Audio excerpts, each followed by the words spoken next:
বাংলাদেশে বহু আলেমদেরকে, মুফাসসিরদেরকে, সোনার বাংলার সোনার মানুষদেরকে ধরে ধরে মেরেছে আর আনন্দ করেছে। নিঃসন্দেহে যারা মুসলমান মারে আর আনন্দ করে, নাম তাদের মুসলমান হতে পারে।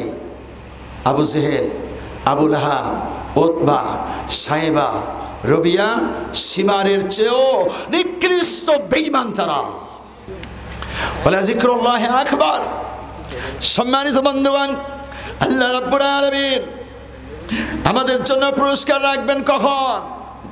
এই আয়াতের সাথে আবু জান্দাল রাদিয়াল্লাহু তাআলা আনহুর জীবনটা মিলে যায়।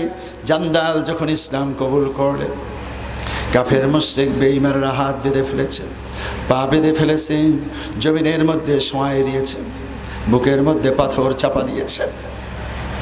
হযরত জান্দালের শরীরের মধ্যে চামড়া মাংস এমনিতেই কম ছিল, লোহার চাবুক দিয়ে পিটানো শুরু করলো।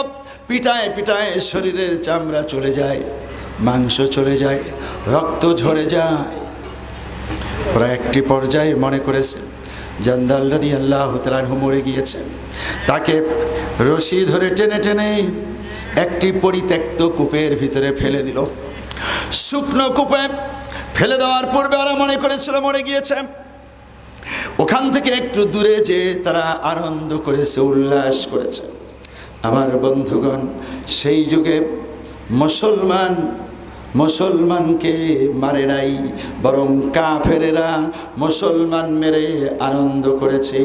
আর বর্তমান দুনিয়ায় মুসলমানকে মারে আর আনন্দ করে। আছে না নাই?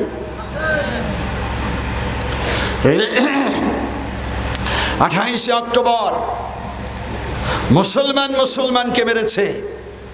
এরপরে বুকের উপরে বাঁশ দিয়ে দুই পাশে মানুষ ঝুলেছে আর আনন্দ করেছে।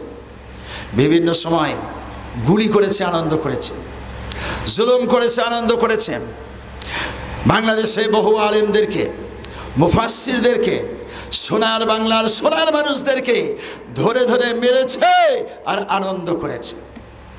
নিঃসন্দেহে যারা মুসলমান মারে আর আনন্দ করে, নাম তাদের মুসলমান হতে পারে।